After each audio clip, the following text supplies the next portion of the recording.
서울 강남의 한 고급 아파트 단지에서 이서진의 하루는 언제나처럼 완벽하게 시작되었습니다. 48살의 나이에도 불구하고 서진의 얼굴에는 세월의 흔적보다는 성공한 여성의 여유로움이 더 깊게 새겨져 있었어요. 실내 장식 디자이너로서 15년째 자신만의 영역을 구축해온 서진은 업계에서 손꼽히는 전문가였습니다. 아침 7시 서진은 항상 그랬듯이 가장 먼저 일어나 가족들을 위한 아침 식사를 준비했어요. 주방에서 들려오는 달걀 부치는 소리와 커피 내리는 향기가 집안을 가득 채웠습니다. 서진의 손길 하나하나에는 가족에 대한 애정이 고스란히 담겨 있었죠. 어머니, 아침 드세요. 서진이 계모 오미숙에게 정성스럽게 차린 식판을 가져다 드렸습니다. 56살의 미숙은 서진의 친아버지가 돌아가신 후 갈 곳이 없다며 이 집에 들어와 산 지도 벌써 3년이 넘었어요. 우리 서진이가 요리 솜씨가 정말 좋아졌네. 고마워, 딸. 미숙의 입가에 만족스러운 미소가 번졌습니다. 서진은 그 한마디에도 가슴이 따뜻해졌어요. 친어머니를 일찍 여인 서진에게 미숙은 단순한 계모가 아니라 진짜 어머니나 다름없는 존재였거든요. 영철 씨, 커피 한 잔 더 드릴까요? 서진이 남편 박영철에게 다정하게 물었습니다. 49살의 영철은 단정한 외모와 부드러운 미소로 누구에게나 좋은 인상을 주는 남자였어요. 비록 몇 년 전 사업 실패로 어려운 시기를 겪기도 했지만 서진의 든든한 뒷받침 덕분에 이제는 작은 무역업체를 운영하며 서서히 재기의 발판을 마련하고 있었습니다. 고마워, 여보. 오늘은 일찍 나가야 해서 바쁘거든. 영철이 시계를 보며 말했어요. 서진은 고개를 끄덕이며 남편의 양복 재킷을 정성스럽게 다듬어 주었습니다. 저도 오늘 홍대 인근 카페 인테리어 현장 점검이 있어서 일찍 나가야 해요. 어머니, 혼자 계셔도 괜찮으시죠?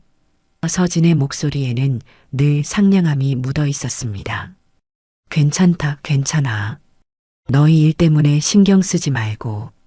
나는 이 집에서 편히 쉬고 있을게. 미숙이 손을 흔들며 대답했어요. 이런 평범하고도 따뜻한 아침 풍경이 서진에게는 세상에서 가장 소중한 일상이었습니다. 남편의 사업 실패로 힘들었던 시기도 있었지만 서진은 자신의 능력으로 가정을 지켜냈다는 자부심이 있었어요. 특히 계모 미숙이 자신을 친딸처럼 대해주는 것이 서진에게는 무엇보다 큰 위안이었습니다. 서진의 회사 엘레간트 디자인은 강남역 인근의 고급 오피스텔에 자리 잡고 있었어요. 직원이 15명 정도 되는 중간 규모의 회사였지만 서진의 뛰어난 감각과 신뢰할 만한 시공 능력으로 꾸준히 성장하고 있었습니다. 특히 요즘에는 카페나 레스토랑 같은 상업 공간 인테리어 의뢰가 늘어나면서 매출도 꾸준히 증가하고 있었어요. 사장님, 오늘 홍대 현장 다녀오시는 거죠? 실장 김미라가 서진에게 물었습니다. 네, 오후에 다녀올 예정이에요. 혹시 급한 일 있으면 핸드폰으로 연락 주세요. 서진은 미라에게 당부하며 현장용 가방을 챙겼어요. 홍대 인근의 카페 현장은 예상보다 공사가 순조롭게 진행되고 있었습니다. 서진이 직접 디자인한 인더스트리얼 스타일의 인테리어가 점점 모습을 드러내고 있었어요. 노출 천장과 벽돌 벽면, 그리고 빈티지한 조명이 어우러져 독특하면서도 세련된 분위기를 만들어내고 있었습니다. 정말 멋있네요, 사장님. 저희도 이런 카페에서 커피 마시고 싶어요. 함께 온 직원 하나가 감탄사를 내뱉었어요. 다 완성되면 우리 회식 때 여기서 해야겠네요. 서진이 미소를 지으며 대답했습니다. 일에 몰두할 때의 서진은 누구보다 활기차고 자신감이 넘쳤어요.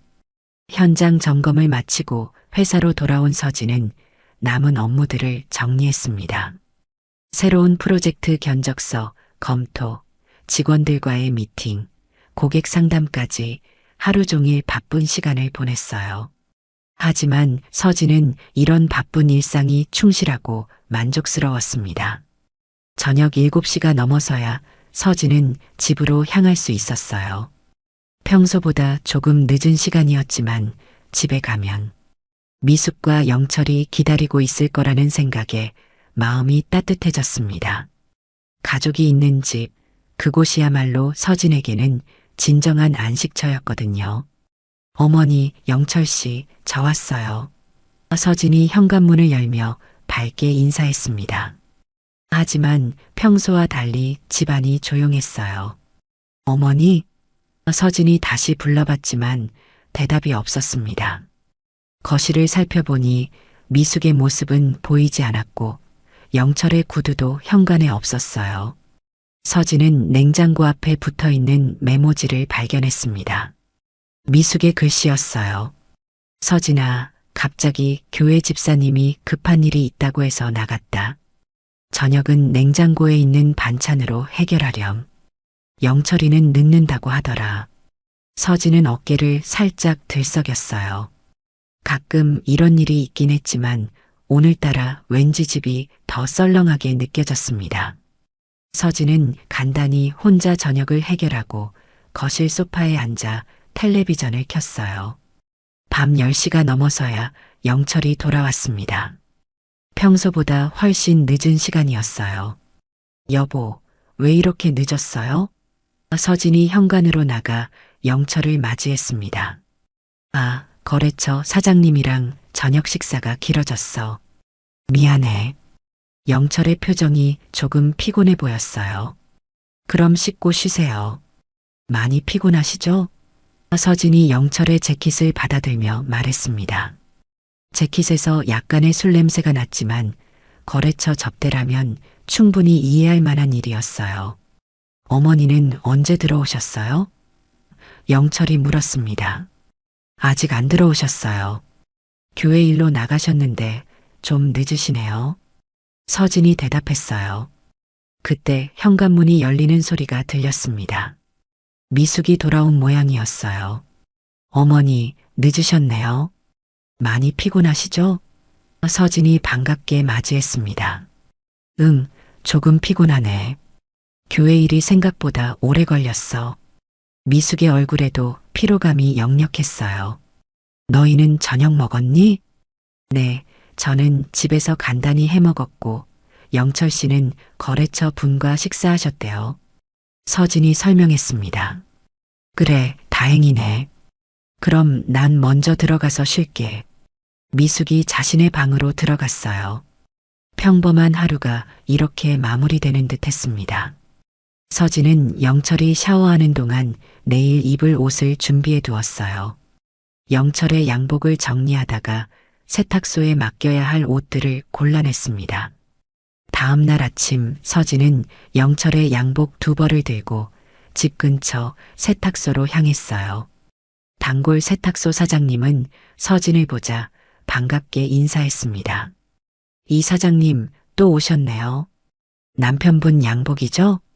네, 이번 주까지 되면 되나요? 서진이 옷을 건네며 물었어요. 물론이죠. 이 정도면 이틀이면 충분해요. 서진은 세탁소를 나와 카페에 들러 커피를 사 마셨습니다. 요즘 새로 생긴 카페였는데 인테리어가 꽤 세련되게 되어 있었어요. 서진은 직업상 습관적으로 인테리어 디테일들을 살펴보았습니다. 이틀 후 서진은 세탁이 완료된 영철의 양복을 찾으러 갔어요. 깨끗하게 잘 되었네요. 감사합니다. 서진이 양복을 받아들며 말했습니다. 집으로 돌아와 서진은 양복을 옷장에 정리하기 전에 주머니를 확인했어요. 혹시 중요한 물건이 들어있을 수도 있으니까요. 평소에도 항상 하던 일이었습니다. 첫 번째 양복 주머니에는 아무것도 없었어요. 하지만 두 번째 양복의 안주머니에서 서진의 손가락이 뭔가에 걸렸습니다. 작은 종이 조각이었어요. 서진은 그 종이를 꺼내 펼쳐보았습니다. 그 순간 서진의 표정이 굳어졌어요. 그것은 호텔 레스토랑의 영수증이었습니다. 그것도 서울에서 손꼽히는 특급 호텔의 고급 레스토랑이었어요. 영수증을 자세히 살펴본 서진의 가슴이 두근거리기 시작했습니다. 날짜는 이틀 전이었고 시간은 저녁 8시, 그리고 분명히 2인분 코스 요리였어요. 금액도 만만치 않았습니다. 20만 원이 넘는 고급 식사였죠. 서진은 그날을 떠올려 보았습니다. 이틀 전 영철은 거래처 사장님과 저녁 식사를 했다고 했었어요. 하지만 이 영수증의 호텔은 보통 거래처 접대를 하는 곳이 아니었습니다. 오히려 특별한 사람과의 로맨틱한 저녁을 위한 장소에 가까웠어요. 설마. 서진의 입술이 마르기 시작했습니다. 서진은 영수증을 다시 한번 자세히 살펴보았어요. 주문 내역을 보니 와인도 포함되어 있었습니다. 그것도 꽤 비싼 와인이었죠. 거래처 접대라면 굳이 이런 로맨틱한 분위기의 호텔 레스토랑에서 할 필요가 있을까요? 서진의 마음 한편에서 불안감이 자라나기 시작했습니다. 하지만 동시에 자신의 의심을 믿고 싶지 않았어요. 영철은 20년 넘게 함께 산 남편이었고 특히 사업 실패 후 어려운 시기를 함께 견뎌낸 동반자였습니다. 그냥 특별한 거래처 접대였을 거야. 중요한 계약이라서 좋은 곳에서 식사한 거겠지. 서진은 스스로를 달래려 했어요. 하지만 며칠이 지나면서 서진은 평소와 다른 것들을 하나둘 눈치채기 시작했습니다. 영철의 귀가 시간이 예전보다 늦어졌고 핸드폰을 볼 때 조금 더 조심스러워하는 것 같았어요. 그리고 가끔 미숙과 둘이서만 속삭이는 모습도 보였습니다. 어느 날 저녁 서진이 부엌에서 설거지를 하고 있을 때였어요. 거실에서 영철과 미숙의 목소리가 들려왔습니다. 그런데 괜찮을까? 서진이가 눈치채면 미숙의 목소리였어요. 괜찮아요. 아직 아무것도 모르는 것 같은데. 영철의 대답이었습니다. 서진은 무의식적으로 손을 멈추고 귀를 기울였어요. 두 사람이 무슨 이야기를 하는 걸까요? 그래도 조심해야 해. 서진이가 워낙 눈치가 빠르잖아. 미숙이 다시 말했습니다. 알고 있어요. 당분간은 더 조심할게요. 영철의 목소리가 낮아졌어요.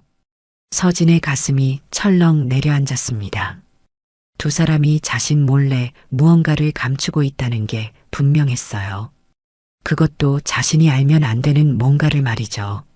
설거지를 마친 서진이 거실로 나가자 두 사람은 자연스럽게 다른 이야기를 하고 있었습니다. 아, 서진아.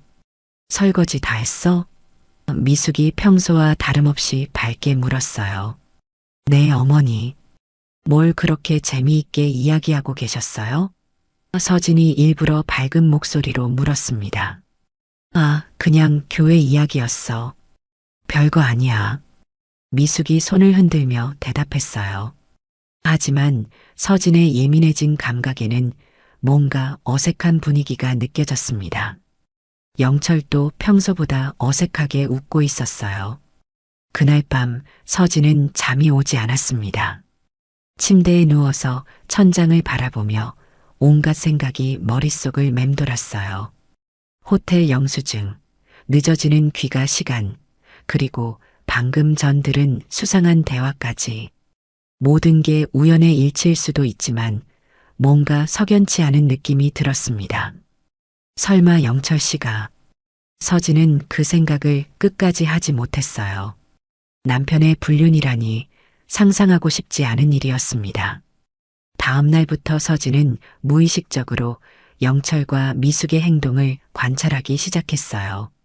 평소라면 전혀 신경 쓰지 않았을 작은 것들까지도 의미가 있어 보였습니다. 영철이 핸드폰을 받을 때 다른 방으로 가는 일이 많아졌고 미숙도 가끔 혼자 외출하는 시간이 늘어났어요. 그리고 두 사람이 함께 있을 때는 왠지 모르게 비밀스러운 분위기가 감돌았습니다. 내가 너무 예민하게 생각하는 건 아닐까? 서진은 스스로에게 물어보았어요. 하지만 여자의 직감이라는 게 있잖아요. 뭔가 평소와 다르다는 느낌을 지울 수가 없었습니다. 일주일이 더 지났을 때 서진은 결정적인 장면을 목격했어요. 회사에서 급하게 서류를 가져와야 할 일이 생겨서 예정보다 일찍 집에 돌아왔는데 거실에서 영철과 미숙이 뭔가를 급하게 정리하고 있는 모습을 봤습니다. 아, 서진아. 왜 일찍 왔어? 미숙이 깜짝 놀란 표정으로 물었어요. 급한 서류가 있어서요. 뭘 하고 계셨어요? 서진이 물었습니다. 아, 그냥 사진 정리하고 있었어. 영철이 어색하게 대답했어요. 하지만 서진이 본 것은 사진이 아니라 어떤 서류 같은 것들이었어요. 영철과 미숙은 서진이 들어오자마자 그것들을 재빠르게 감췄습니다. 서진의 의심은 이제 확신에 가까워졌어요. 분명히 이 두 사람은 자신 몰래 뭔가를 꾸미고 있었습니다. 그것이 무엇인지는 몰랐지만 자신에게 좋지 않은 일이라는 건 분명했어요. 그날 밤 서진은 더 이상 참을 수 없었습니다. 모든 걸 확인해야겠다고 결심했어요. 설령 그 결과가 자신이 원하지 않는 것이라 할지라도 말이죠. 다음 날 오후 서진은 회사 일을 일찍 마치고 강남역 근처의 한 골목으로 향했습니다. 그곳에는 대한흥신소라는 작은 간판이 걸린 건물이 있었어요. 서진은 며칠 전 인터넷에서 찾아낸 곳이었습니다. 흥신소 문을 열고 들어서는 서진의 마음은 복잡했어요. 자신이 정말 이런 곳까지 와야 하는 상황인지 믿기지 않았습니다. 하지만 더 이상 이 불안감을 안고 살 수는 없었어요. 어서 오세요. 데스크에 앉아있던 중년 남성이 서진을 맞이했습니다. 키가 크고 어깨가 넓은 한눈에 봐도 범상치 않은 인상의 남자였어요. 혹시 강태수 소장님이신가요? 서진이 조심스럽게 물었습니다. 네, 맞습니다. 무슨 일로 오셨나요? 강태수의 목소리는 낮고 차분했어요. 전직 형사 출신이라는 말이 실감났습니다. 서진은 잠시 망설였어요. 이 말을 꺼내는 순간 정말로 돌이킬 수 없는 강을 건너는 것 같았습니다. 제 남편을 조사해 주셨으면 해서요. 서진의 목소리가 떨렸어요. 강태수는 서진을 차분하게 바라보았습니다. 구체적으로 어떤 부분을 조사하고 싶으신가요? 불륜 여부를. 서진은 그 말을 꺼내는 것만으로도 가슴이 아팠어요.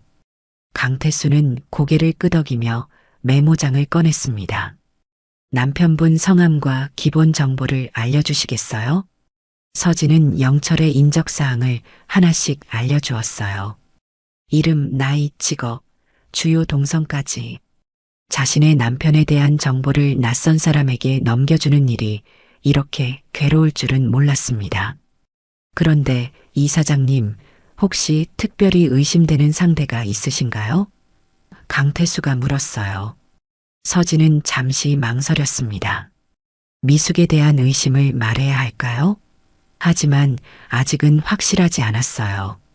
그냥 막연한 의심일 수도 있었습니다. 아니요.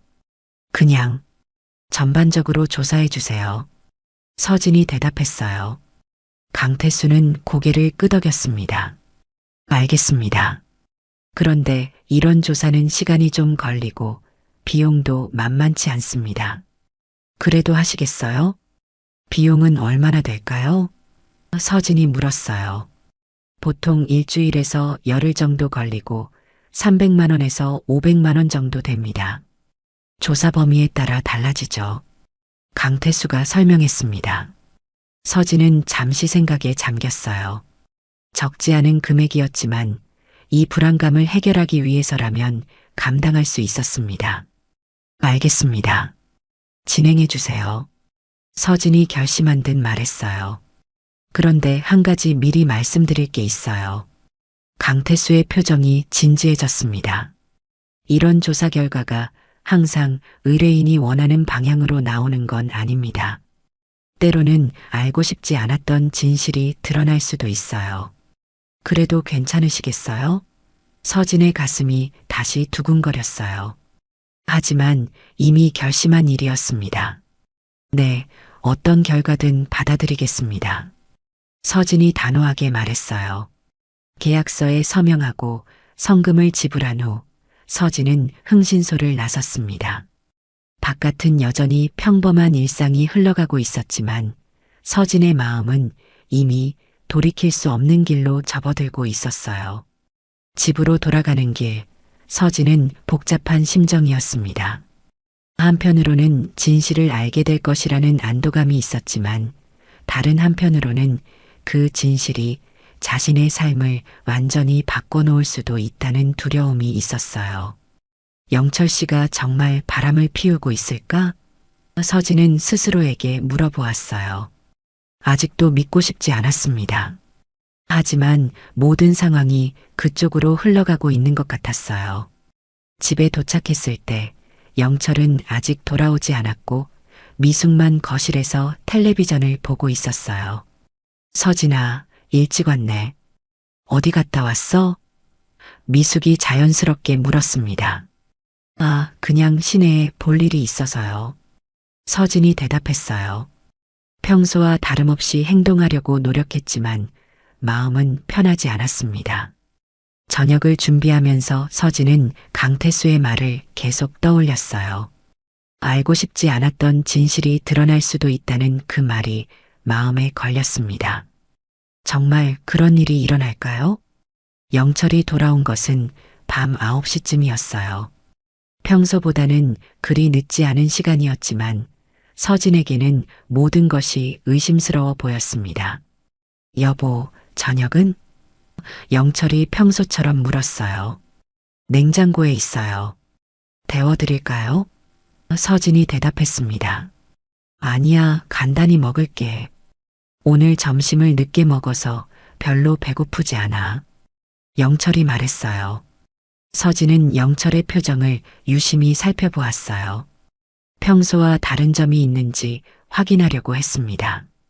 하지만 영철은 여전히 평범해 보였어요. 그런데 여보, 요즘 일이 많이 바빠?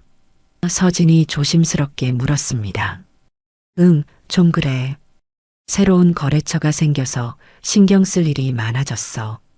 영철이 자연스럽게 대답했어요. 힘들면 무리하지 말고 건강이 더 중요하잖아요.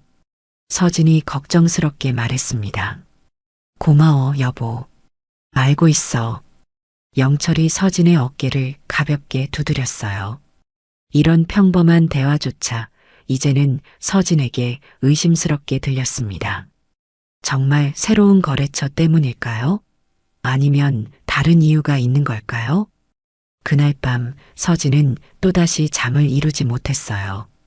강태수가 조사를 시작했다는 생각에 마음이 불안했습니다. 일주일에서 열흘이면 결과가 나온다고 했는데 그때까지 이 상태로 버틸 수 있을까요? 다음 날부터 서진은 더욱 예민해졌어요. 영철의 작은 행동 하나하나, 미숙의 말 한마디까지도 모두 의미가 있어 보였습니다. 그리고 두 사람이 함께 있을 때의 분위기도 계속 신경이 쓰였어요.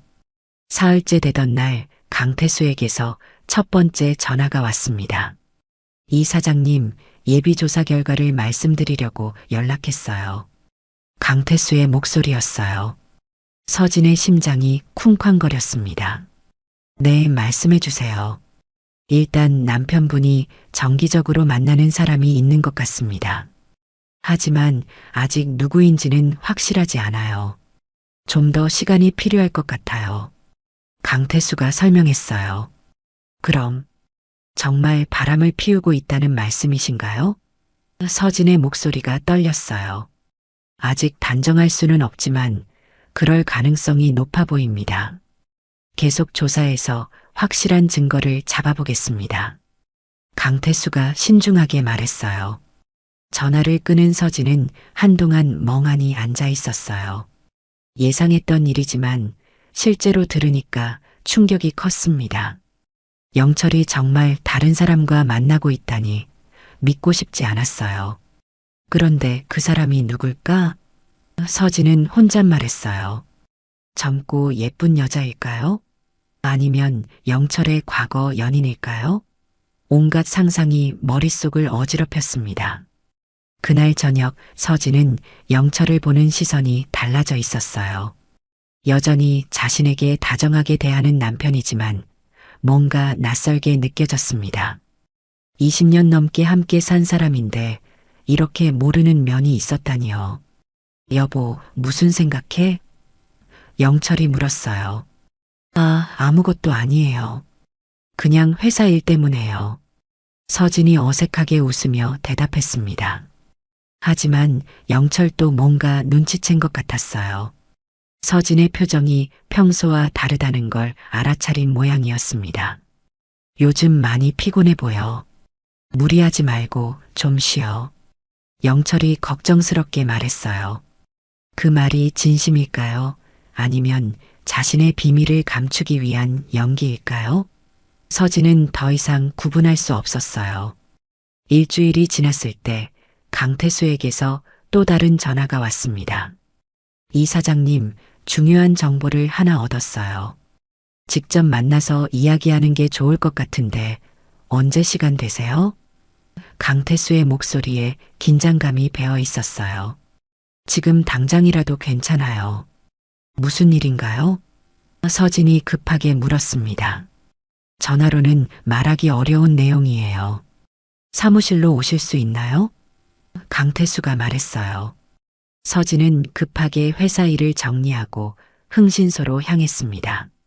가는 동안 온갖 생각이 머릿속을 맴돌았어요. 도대체 무슨 일이 있었던 걸까요? 흥신소에 도착한 서진을 맞이한 강태수의 표정이 심각했어요. 앉으시죠. 말씀드릴 게 좀 복잡해요. 강태수가 의자를 권하며 말했습니다. 도대체 무슨 일인가요? 많이 심각한 건가요?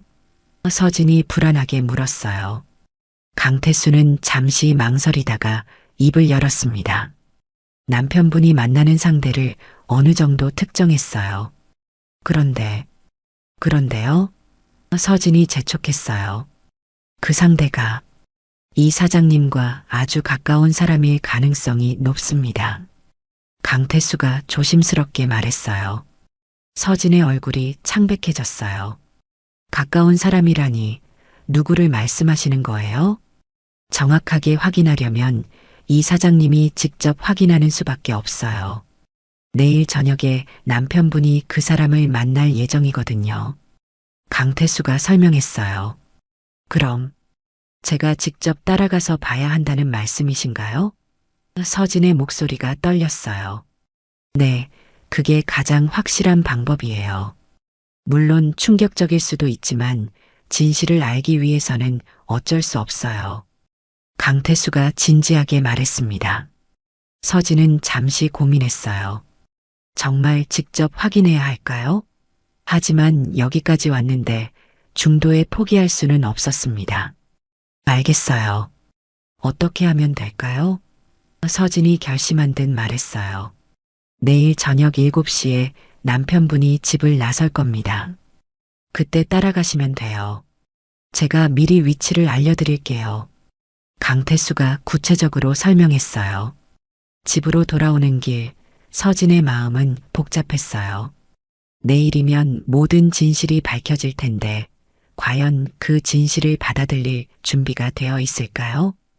그날 밤 서진은 영철을 바라보며 마지막 일지도 모른다는 생각을 했어요. 내일 이후로는 모든 것이 달라질 수도 있으니까요. 여보, 내일 저녁에 또 늦을 것 같아. 영철이 말했어요. 아, 그래요? 무슨 일로요? 서진이 최대한 자연스럽게 물었습니다. 중요한 미팅이 있어서. 아마 좀 늦을 거야. 영철이 대답했어요. 서진은 고개를 끄덕였어요. 강태수의 말이 맞았습니다. 영철이 정말 내일 누군가를 만날 예정이었어요. 다음 날은 서진에게 가장 긴 하루였습니다. 회사에서 일을 하면서도 계속 시계만 바라보았어요. 시간이 정말 천천히 흘러가는 것 같았습니다. 오후가 되자 강태수에게서 문자가 왔어요. 만날 장소는 시내 한복판의 고급 호텔이었습니다. 그 호텔은 서진도 잘 아는 곳이었어요. 영철이 처음 발견한 영수증도 그 호텔의 것이었습니다. 진짜 거기서 만나는구나. 서진은 복잡한 기분이었어요. 저녁 6시 반 서진은 집 근처에서 대기하고 있었습니다. 강태수가 빌려준 렌터카 안에서 자신의 집을 바라보고 있었어요. 곧 영철이 나올 시간이었습니다. 7시 정각 영철이 집에서 나왔어요. 평소보다 깔끔하게 차려입은 모습이었습니다. 서진은 심장이 터질 것 같았지만 침착하게 뒤를 따랐어요. 영철의 차는 시내 방향으로 향했습니다. 서진은 적당한 거리를 두고 뒤따랐어요. 강태수가 미리 알려준 대로 운전하니까 그리 어렵지는 않았습니다. 30분 정도 후 영철의 차는 호텔 주차장에 들어갔어요. 서진도 조금 떨어진 곳에 주차하고 영철을 따라 호텔 로비로 들어갔습니다. 호텔 로비는 은은한 조명과 고급스러운 인테리어로 꾸며져 있었어요. 서진은 로비 한 구석에 자리를 잡고 영철을 지켜보았습니다. 영철은 로비에서 누군가를 기다리는 것 같았어요. 계속 시계를 보고 주변을 둘러보았습니다. 서진의 가슴은 더욱 빠르게 뛰었어요. 곧 영철의 불륜 상대가 나타날 것이었습니다. 과연 누가 나타날까? 서진은 온갖 상상을 했어요. 젊고 아름다운 여자일까요? 아니면 영철의 옛 연인일까요? 8시가 조금 넘었을 때 호텔 입구 쪽에서 누군가가 들어오는 모습이 보였어요. 서진은 긴장하며 그쪽을 바라보았습니다. 그런데 그 순간 서진은 자신의 눈을 믿을 수 없었어요. 호텔 안으로 들어온 사람은 젊은 여자도 모르는 사람도 아니었습니다. 그것은 바로 자신의 계모 오미숙이었어요. 미숙은 평소보다 훨씬 화려하게 차려입고 있었습니다. 새로 산 듯한 원피스에 액세서리까지 갖춰 입은 모습이었어요. 그리고 무엇보다 놀라운 것은 미숙의 표정이었습니다. 평소 집에서 보던 수수한 모습과는 완전히 달랐어요. 미숙은 로비에서 기다리고 있던 영철을 발견하고 환하게 웃으며 다가갔습니다. 그리고 두 사람은 마치 연인처럼 자연스럽게 팔짱을 끼었어요. 서진은 그 광경을 보고 머리가 하얘졌습니다. 이럴 수가 있을까요? 자신의 남편과 계모가 불륜 관계라니 상상도 하지 못한 일이었어요. 두 사람은 호텔 레스토랑 쪽으로 향했습니다. 걸어가는 모습부터가 완전히 연인이었어요. 영철이 미숙의 어깨에 손을 올리고 미숙은 영철에게 몸을 기대며 웃고 있었습니다. 서진은 그 자리에서 움직일 수가 없었어요. 충격이 너무 커서 아무 생각도 나지 않았습니다. 이런 일이 가능할까요? 가장 믿었던 두 사람이 자신을 배신하고 있었다니요. 어떻게 이럴 수가. 서진의 눈에서 눈물이 흘러내렸어요. 서진은 떨리는 손으로 핸드폰을 꺼내 두 사람의 모습을 사진으로 찍었습니다. 증거가 필요했어요. 나중에 이 모든 게 꿈이었다고 말할 수도 있으니까요. 두 사람이 레스토랑 안으로 들어간 후 서진은 한동안 로비에 앉아 있었어요. 정신을 차릴 수가 없었습니다. 영철과 미숙이 불륜 관계라니 아무리 생각해도 믿기지 않았어요. 언제부터였을까? 서진은 과거를 되돌아보기 시작했어요. 미숙이 이 집에 들어온 지 3년, 혹시 그때부터였을까요? 아니면 더 최근에 시작된 일일까요? 서진의 머릿속에 여러 장면들이 스쳐갔습니다. 영철과 미숙이 둘이서만 속삭이던 모습, 서진이 일찍 집에 왔을 때 급하게 뭔가를 정리하던 모습, 그리고 평소와 다른 분위기들까지 모든 게 이제야 이해가 되었어요. 1시간 정도 후 서진은 집으로 돌아왔습니다. 집은 당연히 비어 있었어요. 영철과 미숙은 아직 호텔에 있을 테니까요. 서진은 소파에 앉아 천장을 바라보았어요. 이제 어떻게 해야 할까요? 내일 아침이 되면 두 사람은 아무 일 없었다는 듯이 집에 돌아올 것이고 자신에게 다정하게 대할 것이었습니다. 그 모든 게 이제는 연기로 보였어요. 밤 11시쯤 미숙이 먼저 집에 돌아왔어요. 어머니, 늦으셨네요. 서진이 최대한 평소처럼 말했습니다. 응, 교회 모임이 길어졌어. 너는 일찍 들어왔구나. 미숙이 자연스럽게 거짓말을 했어요. 서진은 그 말을 들으며 가슴이 터질 것 같았습니다. 교회 모임이라니 정말 뻔뻔했어요. 영철 씨는 아직 안 들어오셨어요? 미숙이 물었어요. 네, 미팅이 늦는다고 하셨어요. 서진이 대답했습니다. 미숙은 고개를 끄덕이며 자신의 방으로 들어갔어요. 서진은 미숙의 뒷모습을 보며 분노가 치밀어 올랐습니다. 어떻게 이렇게 자연스럽게 거짓말을 할 수 있을까요? 30분 후 영철이 돌아왔어요. 여보, 앉았어? 미팅이 길어져서 늦었어. 영철도 아무렇지 않게 거짓말을 했습니다. 괜찮아요. 그런데 좀 피곤해 보여요. 서진이 말했어요. 응, 좀 그래. 요즘 일이 많아서. 영철이 대답했어요. 서진은 영철을 바라보며 이 사람이 정말 자신이 알던 남편인지 의문이 들었어요. 20년 넘게 함께 산 사람이 이렇게 낯설 수가 있을까요?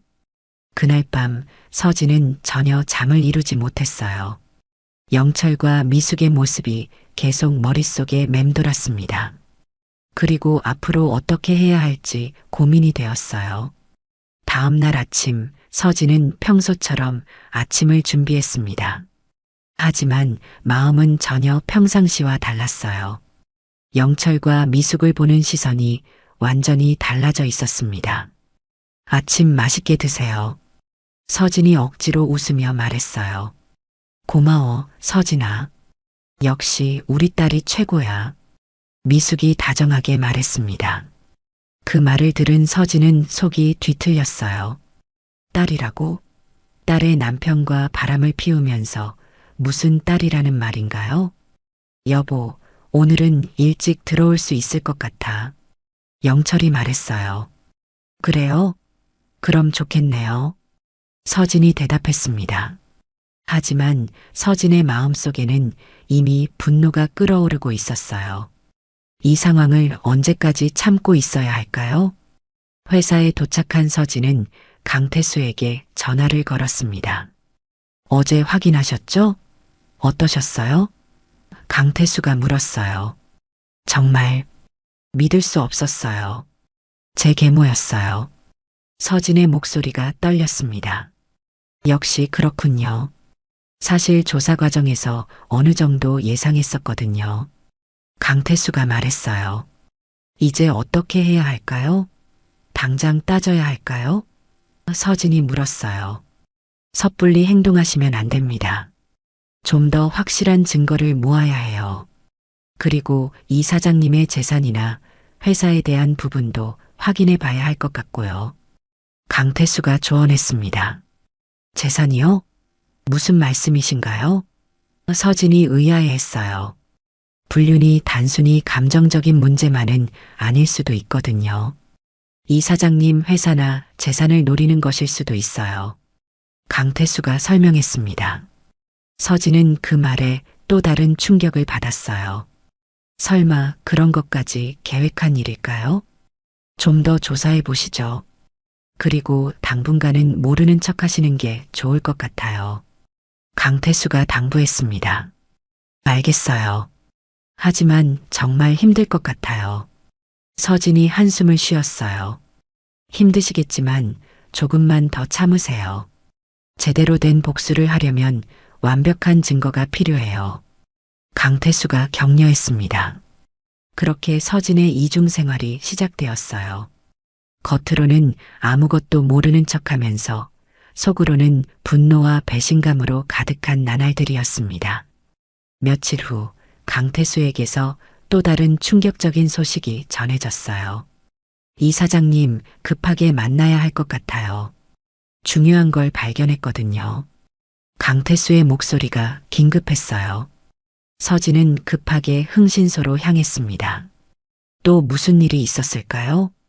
이걸 보세요. 강태수가 서진에게 서류 뭉치를 건넸어요.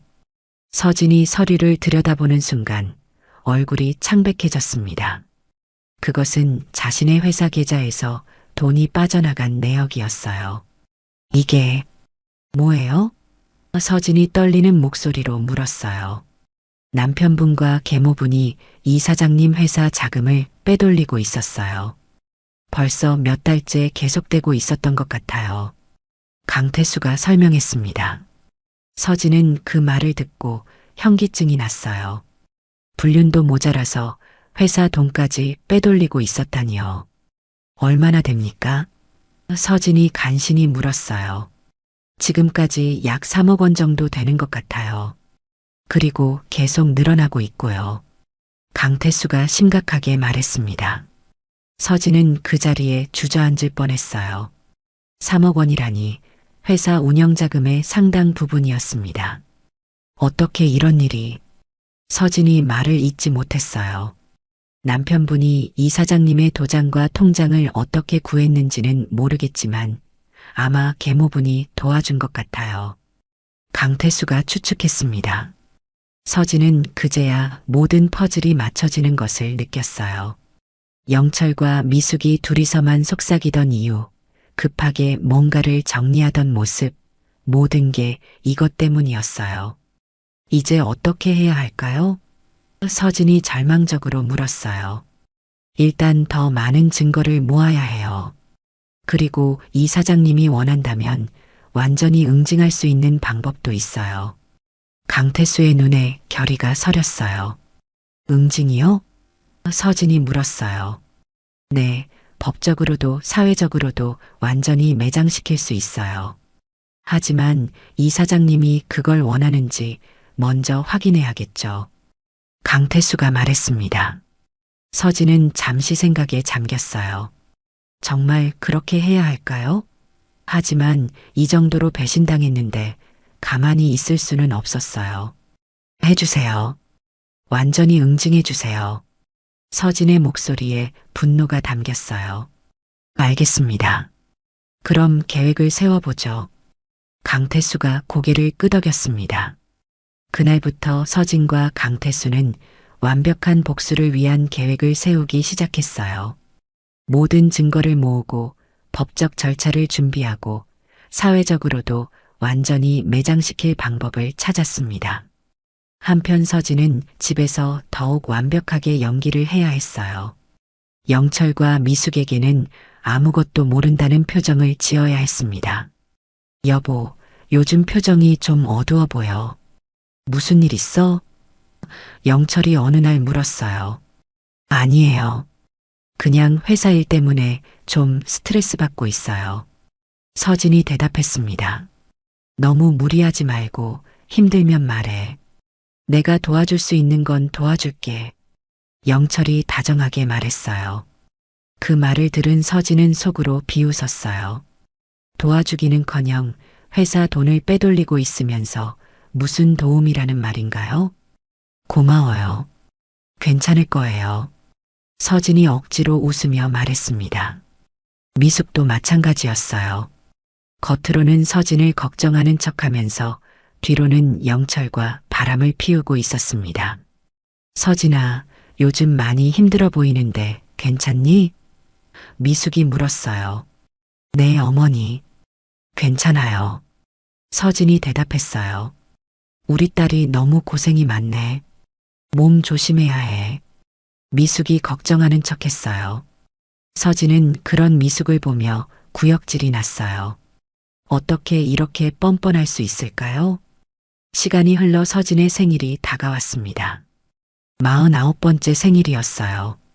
평소라면 영철과 미숙이 함께 축하해 주었을 텐데 올해는 전혀 그럴 기분이 아니었습니다. 여보, 생일 어떻게 보낼 거야? 뭔가 특별한 거 하고 싶어? 영철이 물었어요. 아니에요. 그냥 조용히 보내고 싶어요. 서진이 대답했습니다. 그래도 생일인데 뭔가 해야지. 내가 준비할게. 영철이 말했어요.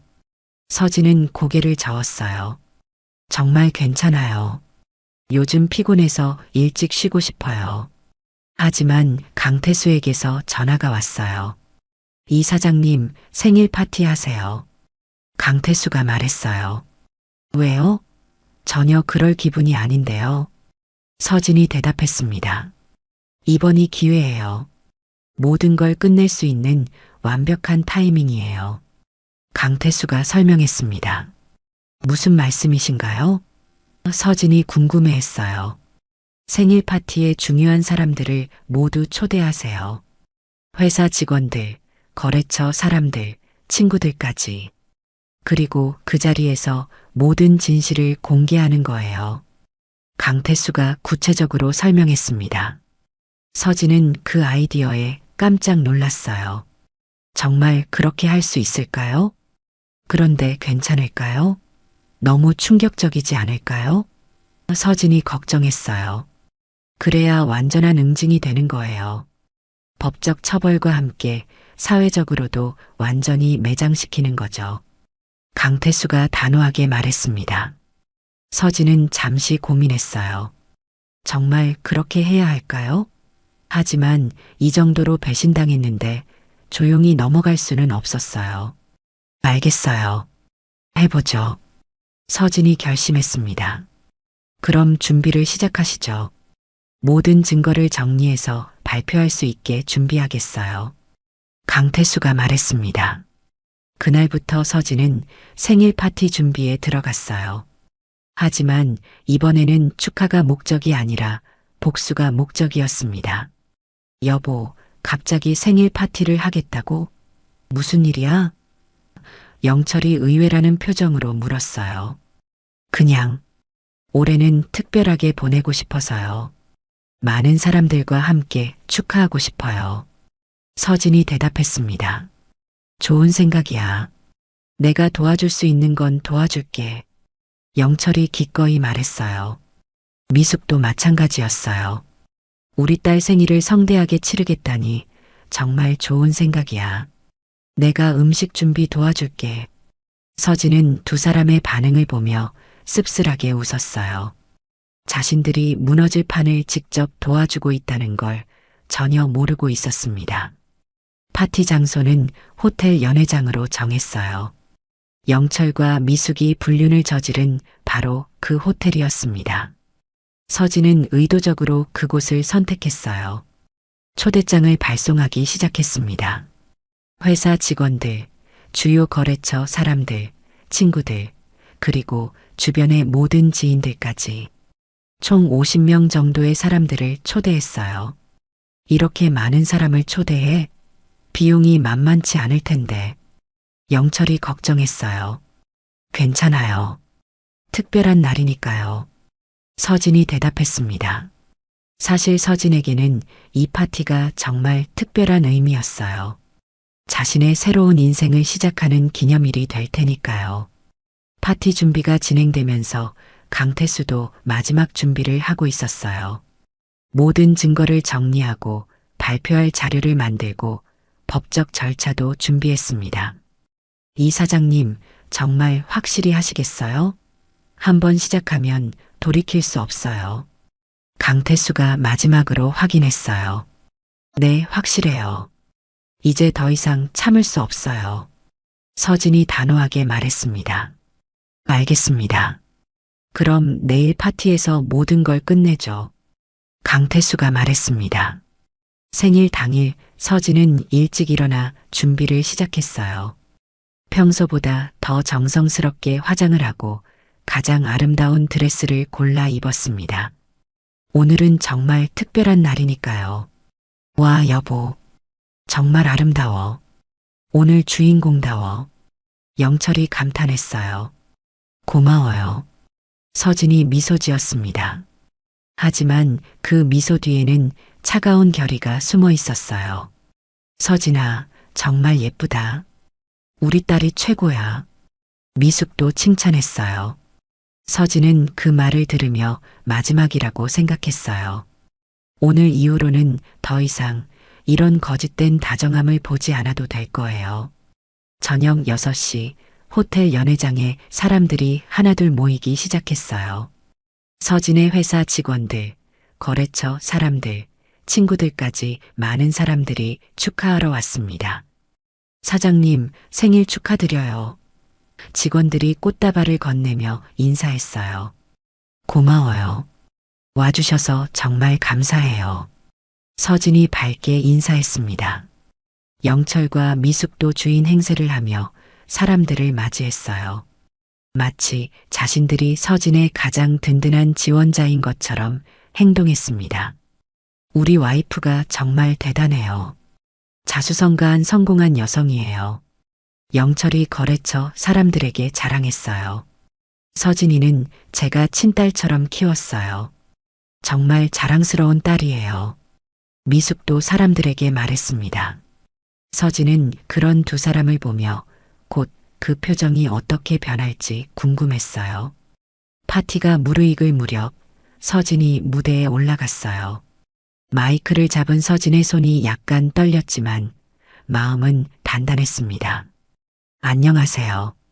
오늘 제 생일을 축하하러 와주신 모든 분들께 감사드려요. 서진이 밝게 인사했습니다. 사람들이 박수를 쳤어요. 영철과 미숙도 뿌듯한 표정으로 박수를 쳤습니다. 오늘은 제게 정말 특별한 날이에요. 단순히 나이를 1살 더 먹는 날이 아니라 새로운 인생을 시작하는 날이거든요. 서진이 말했습니다. 사람들이 궁금해하며 서진을 바라보았어요. 그 이유를 여러분께 말씀드리고 싶어서 이 자리를 마련했어요. 서진이 계속했습니다. 그때 연회장 뒤쪽에서 강태수가 들어왔어요. 손에는 대형 스크린을 조작할 수 있는 리모컨을 들고 있었습니다. 여러분, 지금부터 보시게 될 것은 제가 최근에 알게 된 충격적인 진실입니다. 서진의 목소리가 단호해졌어요. 영철과 미숙의 표정이 서서히 변하기 시작했어요. 뭔가 이상하다는 걸 눈치챈 모양이었습니다. 제 남편과 계모가 저를 배신하고 있었어요. 서진이 폭탄 선언을 했습니다. 연회장이 순식간에 조용해졌어요. 사람들이 무슨 말인지 이해하지 못하는 표정이었습니다. 이것을 보시죠. 서진이 강태수에게 신호를 보냈어요. 대형 스크린에 영철과 미숙이 호텔에서 팔짱을 끼고 있는 사진이 나타났습니다. 그리고 두 사람이 키스하는 사진까지. 연회장 곳곳에서 탄성이 터져 나왔어요. 영철의 얼굴이 창백해졌고 미숙은 당황해서 어쩔 줄 몰라 했어요. 그뿐만이 아닙니다. 이 두 사람은 제 회사 자금을 횡령하기도 했어요. 서진이 계속했습니다. 스크린에 계좌 이체 내역이 나타났어요. 영철과 미숙이 서진의 회사 돈을 빼돌린 모든 증거였습니다. 이게 뭐야? 영철이 떨리는 목소리로 말했어요. 당신들이 한 일의 증거예요. 서진이 차갑게 대답했습니다. 서진아, 이건 오해야. 우리가 설명해 줄게. 미숙이 급하게 말했어요. 오해라고요? 그럼 이것도 오해인가요? 서진이 또 다른 증거를 공개했습니다. 스크린에는 영철과 미숙이 나눈 문자 메시지들이 나타났어요. 서진을 속이는 방법, 돈을 빼돌리는 계획, 그리고 서로에 대한 애정 표현까지 모든 게 다 있었습니다. 연회장의 사람들은 충격에 빠져 아무 말도 하지 못했어요. 이런 막장 드라마 같은 일이 현실에서 벌어질 줄은 꿈에도 몰랐습니다. 여러분, 저는 오늘부터 새로운 인생을 시작합니다. 이런 배신자들과는 더 이상 함께 살 수 없어요. 서진이 선언했습니다. 그리고 이 두 사람은 법적으로도 처벌받을 예정입니다. 횡령죄로 고발했거든요. 서진이 마지막 일격을 가했어요. 영철과 미숙은 완전히 무너졌어요. 사회적으로나 법적으로나 완전히 끝난 것이었습니다. 서진아, 제발. 미숙이 애원했지만 이미 늦었어요. 어머니라고 부르지 마세요. 당신은 더 이상 제 가족이 아니에요. 서진이 단호하게 말했습니다. 여보, 우리 얘기 좀. 영철도 다가오려 했지만 서진이 손을 들어 막았어요. 당신도 마찬가지예요. 더 이상 제 남편이 아니에요. 서진이 차갑게 말했습니다. 연회장의 사람들은 이 드라마틱한 장면을 지켜보며 말을 잇지 못했어요. 서진의 회사 직원들은 사장님을 응원하는 눈빛이었고, 거래처 사람들은 영철과 미숙을 경멸하는 시선으로 바라보았습니다. 제 새로운 인생을 축하해 주세요. 그리고 앞으로도 변함없는 관심과 지지 부탁드려요. 서진이 마지막 인사를 했습니다. 사람들이 뜨거운 박수를 보냈어요. 서진의 용기와 결단력에 감동받은 사람들이었습니다. 그렇게 서진의 49번째 생일은 복수의 날로 기록되었어요. 영철과 미숙은 사회적으로 완전히 매장당했고 법적 처벌도 기다리고 있었습니다. 파티가 끝난 후 서진은 강태수와 함께 호텔 로비에 앉아 있었어요. 수고하셨어요. 정말 통쾌했어요. 강태수가 말했습니다. 고마워요. 강 소장님 덕분에 새로운 인생을 시작할 수 있게 되었어요. 서진이 감사 인사를 했어요. 앞으로 어떻게 하실 계획이세요? 강태수가 물었어요. 일단 이혼 소송부터 시작해야죠. 그리고 회사도 더 키우고 싶어요. 이제 발목 잡는 사람들이 없으니까요. 서진이 희망에 찬 목소리로 말했습니다. 잘 되실 거예요. 이 사장님 같은 분이라면 어떤 일이든 해내실 수 있을 거예요. 강태수가 격려했습니다. 그날 밤 서진은 혼자 집으로 돌아왔어요. 영철과 미숙은 어디로 갔는지 보이지 않았습니다. 아마 숨을 곳을 찾아 떠났을 거예요. 텅 빈 집에 혼자 서 있는 서진이었지만 마음은 전에 없이 홀가분했어요. 오랜 기간 짓눌렀던 배신감과 분노에서 해방된 기분이었습니다. 서진은 거실 소파에 앉아 천장을 바라보았어요. 이제 정말 새로운 인생이 시작되는 거예요. 혼자이지만 더 이상 속지 않을 거고 더 이상 배신당하지도 않을 거였습니다. 창문으로 들어오는 달빛이 서진의 얼굴을 밝게 비쳤어요. 그 얼굴에는 눈물이 아닌 희망의 미소가 떠올라 있었습니다. 며칠 후 서진은 회사에서 직원들과 미팅을 했어요. 그동안 빠져나간 자금을 회복하고 새로운 사업 계획을 세우는 자리였습니다. 사장님, 정말 대단하세요. 그런 상황에서도 이렇게 용기 있게 행동하시다니. 실장 김미라가 감탄했어요. 힘든 시기였지만 이제 정말 새롭게 시작할 수 있을 것 같아요. 모두 함께 열심히 해봐요. 서진이 밝게 말했습니다. 직원들의 눈빛이 전과는 달랐어요. 서진에 대한 존경과 신뢰가 더욱 깊어진 것 같았습니다. 한 달 후 영철과 미숙은 횡령죄로 기소되었어요. 법정에서 만난 두 사람은 완전히 초라한 모습이었습니다. 피고인들은 피해자의 신뢰를 악용하여 장기간에 걸쳐 거액을 횡령한 죄질이 매우 불량하다고 판단됩니다. 판사의 판결이 떨어졌어요. 영철은 3년의 실형을, 미숙은 2년의 실형을 선고받았습니다. 그들의 인생도 이제 완전히 끝난 것이었어요. 법정을 나서는 서진의 발걸음은 가벼웠어요. 정의가 실현된 기분이었습니다. 1년 후 서진의 회사는 예전보다 더욱 성장했어요. 배신자들이 사라진 자리에 정직하고 능력 있는 사람들이 함께하게 되었습니다. 사장님, 새로운 프로젝트 의뢰가 또 들어왔어요. 이번에는 백화점 리뉴얼이에요. 미라가 기쁜 소식을 전했어요. 정말요? 우리 회사가 이제 그 정도 규모의 프로젝트를 받을 수 있게 되었다니 감회가 새로워요. 서진이 뿌듯해했어요. 저녁 무렵 서진은 회사 근처 카페에서 강태수와 만났어요. 1년 전 그 끔찍한 사건 이후로도 종종 만나서 안부를 나누는 사이가 되었습니다. 요즘 어떠세요? 많이 바쁘시죠? 강태수가 물었어요. 네, 정말 바빠요. 하지만 예전과는 다르게 즐거운 바쁨이에요. 서진이 미소 지었습니다. 다행이네요. 처음 만났을 때와는 완전히 다른 모습이에요. 강태수가 말했습니다. 그때는 정말 지옥 같았어요. 하지만 강 소장님 덕분에 새로운 인생을 시작할 수 있게 되었죠. 서진이 감사 인사를 했어요. 제가 한 건 별로 없어요. 이 사장님이 용기를 내셨으니까 가능한 일이었죠. 강태수가 겸손하게 말했습니다.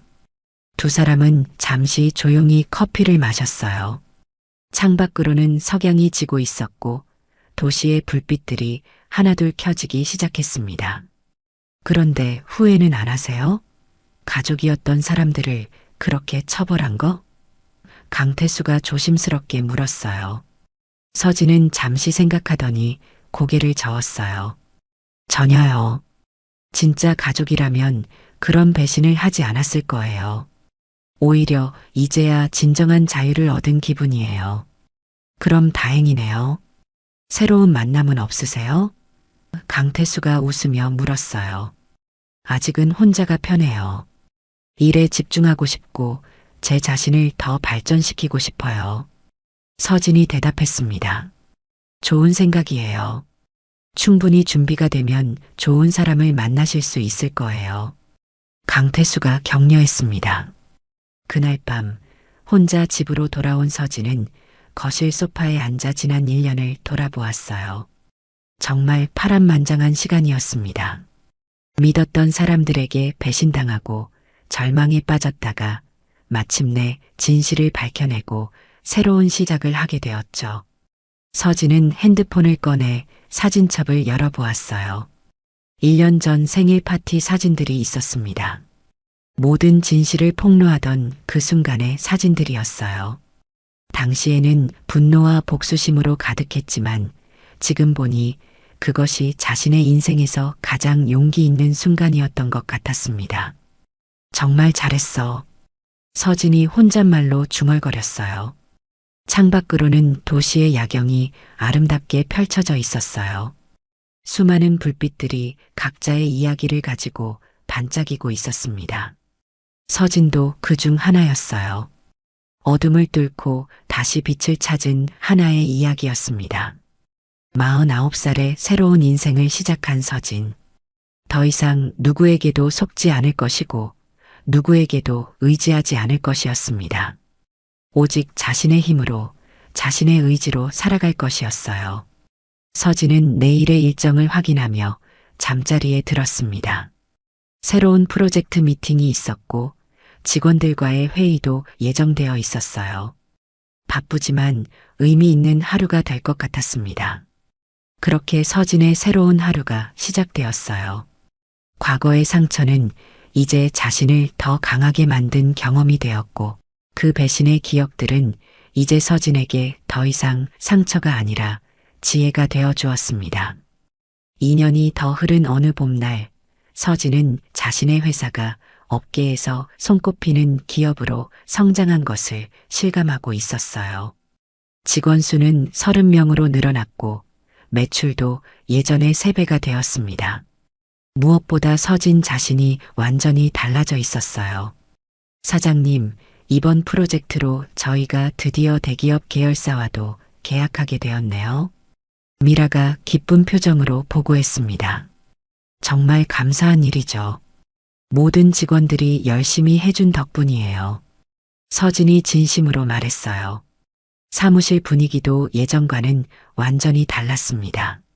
서진이 더 이상 개인적인 문제로 고민하지 않게 되면서 회사 운영에 온전히 집중할 수 있게 되었거든요. 직원들도 그런 서진의 변화를 느끼고 더욱 적극적으로 일에 임하게 되었습니다. 사장님, 오늘 저녁에 회식 어떠세요? 성공적인 계약 체결을 축하해서요. 신입 디자이너 이주연이 제안했어요. 좋은 생각이네요. 오랜만에 다 같이 즐거운 시간 보내요. 서진이 밝게 대답했습니다. 예전에 서진이었다면 집에 일찍 들어가서 영철과 미숙을 챙겨야 한다는 부담감 때문에 이런 자리를 사양했을 텐데 이제는 자유롭게 자신의 시간을 쓸 수 있었어요. 저녁 회식 자리에서 서진은 직원들과 편안하게 이야기를 나누었습니다. 회사 이야기, 앞으로의 계획, 그리고 개인적인 근황까지. 마치 진짜 가족 같은 분위기였어요. 사장님, 요즘 정말 행복해 보이세요. 미라가 말했습니다. 정말 그래요? 저도 그런 것 같아요. 오랜만에 진짜 제 자신으로 살고 있는 기분이에요. 서진이 솔직하게 답했어요. 집으로 돌아가는 길, 서진은 지하철을 타고 천천히 집으로 향했습니다. 예전에는 운전을 했었지만 이제는 대중교통을 이용하는 것도 나름의 여유였어요. 사람들을 관찰하고 책을 읽고 음악을 들으며 자신만의 시간을 가질 수 있었거든요. 지하철 안에서 서진은 문득 창밖을 바라보았어요. 도시의 불빛들이 빠르게 지나가고 있었습니다. 3년 전만 해도 이 모든 풍경이 절망적으로 보였는데 이제는 희망적으로 보였어요. 집에 도착한 서진은 현관문을 열며 깊게 숨을 들이마셨습니다. 이제 이 집은 온전히 자신만의 공간이었어요. 누구 눈치도 보지 않고 누구에게도 방해받지 않는 진정한 안식처였습니다. 거실에는 서진이 직접 디자인한 인테리어가 완성되어 있었어요. 모던하면서도 따뜻한 느낌의 공간이었습니다. 예전에 영철과 미숙이 있을 때는 이런 변화도 마음대로 할 수 없었는데 이제는 자신의 취향대로 모든 걸 바꿀 수 있었어요. 서진은 소파에 앉아 차 한 잔을 우려내며 하루를 정리했습니다. 오늘도 의미 있는 하루였어요. 새로운 계약, 직원들과의 즐거운 시간, 그리고 무엇보다 자신이 진짜 원하는 삶을 살고 있다는 확신이 들었습니다.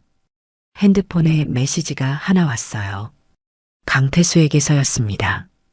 이 사장님, 오늘 신문에 회사 소식 났던데 축하드려요.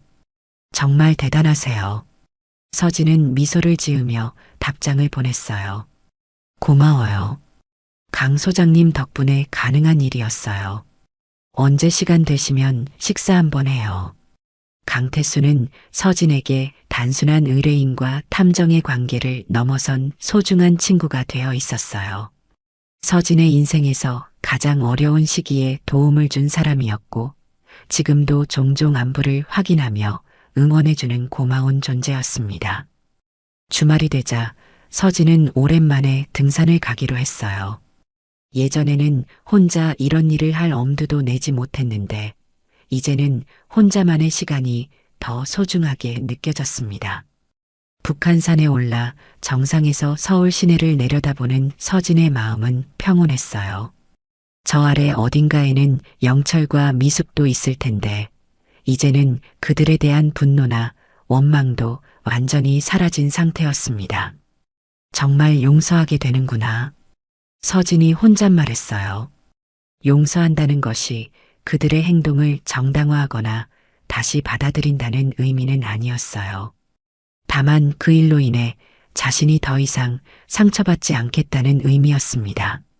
과거에 얽매이지 않고 앞으로 나아가겠다는 결심이었어요. 산에서 내려와 집으로 돌아가는 길에 서진은 작은 꽃집에 들렀습니다. 자신의 집을 위한 꽃을 사려고 했어요. 어떤 꽃을 찾으세요? 꽃집 아주머니가 친절하게 물었습니다. 밝고 희망적인 느낌의 꽃으로 주세요. 서진이 답했어요. 그럼 이 노란 거베라는 어떠세요? 밝고 긍정적인 의미가 있어요. 아주머니가 추천했습니다. 좋네요. 그걸로 주세요. 서진이 기쁘게 말했어요. 집에 돌아와 꽃을 화병에 꽂는 서진의 얼굴에는 평화로운 미소가 떠올라 있었어요. 이런 작은 일상의 행복이 얼마나 소중한지 이제야 알게 되었습니다. 그날 저녁 서진은 오랜만에 요리를 해보기로 했어요. 예전에는 영철과 미숙의 입맛을 맞춰야 해서 자신이 정말 먹고 싶은 음식을 해본 적이 별로 없었거든요. 파스타와 샐러드, 그리고 와인 한 잔. 간단하지만 자신만을 위한 완벽한 저녁 식사였어요. 혼자 먹는 식사가 이렇게 맛있을 수 있다는 것도 새로운 발견이었습니다. 식사를 마친 후 서진은 거실에서 책을 읽었어요. 오랫동안 읽고 싶었지만 시간이 없어서 미뤄두었던 책이었습니다. 이제는 누구의 방해도 받지 않고 자신만의 시간을 마음껏 가질 수 있었어요. 책을 읽다가 문득 서진은 자신의 변화를 실감했습니다. 3년 전만 해도 혼자 있는 시간이 두렵고 외로웠는데 이제는 오히려 혼자만의 시간이 가장 편안하고 행복했어요. 진짜 독립적인 여성이 되었구나. 서진이 뿌듯하게 생각했어요. 다음 주에는 새로운 프로젝트 때문에 부산 출장을 가야 했습니다. 예전에는 영철이 없으면 불안해했는데 이제는 오히려 새로운 도시에서의 새로운 경험이 기대되었어요. 부산 출장에서 서진은 놀라운 제안을 받았습니다. 현지의 대형 건설사에서 장기 파트너십을 제안해온 것이었어요. 저희가 진행하는 모든 상업시설 인테리어를 이사장님 회사에서 전담해 주셨으면 합니다. 건설사 이사가 말했습니다. 정말 영광스러운 제안이네요. 긍정적으로 검토해 보겠습니다. 서진이 기쁘게 답했어요. 이 계약이 성사되면 서진의 회사는 전국구 기업으로 발돋움할 수 있었어요. 3년 전만 해도 상상할 수 없었던 일이었습니다. 호텔로 돌아온 서진은 창밖의 부산 야경을 바라보며 감회에 젖었어요. 혼자서도 이렇게 큰 성과를 이뤄낼 수 있다는 것이 놀라웠습니다. 진짜 새로운 인생이 시작된 거구나. 서진이 확신했어요. 서울로 돌아온 후 서진은 직원들과 부산 출장 결과를 공유했습니다. 모든 직원들이 기뻐했고 회사 분위기도 더욱 활기차졌어요. 사장님, 이제 정말 대기업이 되는 거네요. 주연이 감탄했습니다. 아직 확정된 건 아니지만 정말 감사한 기회예요. 모두 함께 열심히 해서 꼭 성공시켜요. 서진이 직원들을 격려했습니다. 그날 저녁 서진은 강태수와 만나 그동안의 근황을 나누었어요. 정말 놀라워요. 3년 만에 이렇게 성장하다니. 강태수가 감탄했습니다. 저도 믿기지 않아요. 그때는 모든 게 끝난 줄 알았는데. 서진이 말했어요. 역시 위기가 기회가 되는 거군요. 그런데 개인적으로는 어떠세요? 새로운 만남 같은 거 없으세요? 강태수가 웃으며 물었어요. 서진은 잠시 생각하더니 고개를 저었어요. 아직은 혼자가 편해요. 일도 재미있고 제 자신과의 시간도 소중하고요. 그것도 좋은 방법이죠. 충분히 준비가 되면 좋은 사람 만나실 거예요. 강태수가 말했습니다. 그런 날이 올까요? 서진이 웃으며 물었어요. 당연히 올 거예요. 이 사장님 같은 분이라면 분명히요. 강태수가 확신에 찬 목소리로 답했습니다. 집으로 돌아가는 길, 서진은 문득 자신의 미래에 대해 생각해 보았어요.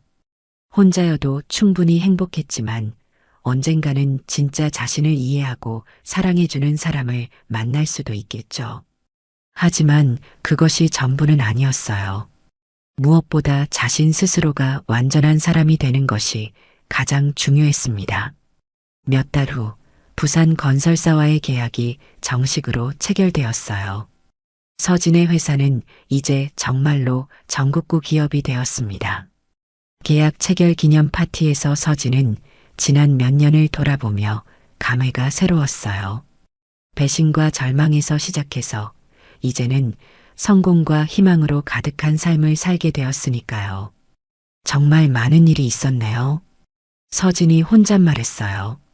하지만 이제는 그 모든 일들이 자신을 더 강하고 지혜롭게 만든 소중한 경험이라고 생각했습니다.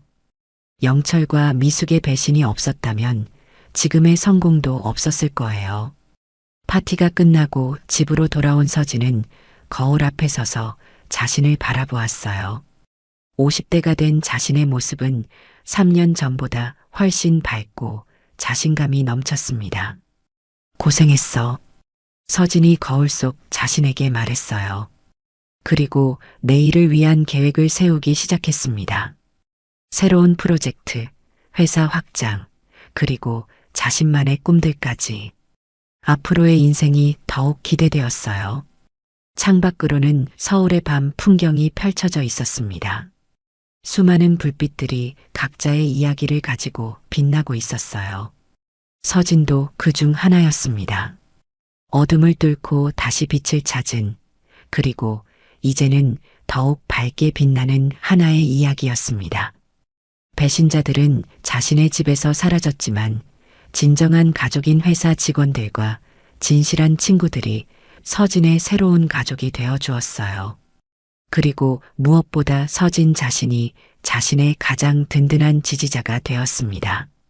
이제 서진의 인생에는 거짓이나 배신이 들어설 자리가 없었어요. 오직 진실과 성실, 그리고 자신에 대한 사랑만이 가득한 새로운 인생이었습니다. 그렇게 이서진의 진짜 인생이 시작되었어요. 49살에 시작된 새로운 인생은 그 어떤 젊은 시절보다도 더욱 찬란하고 의미 있는 것이었습니다.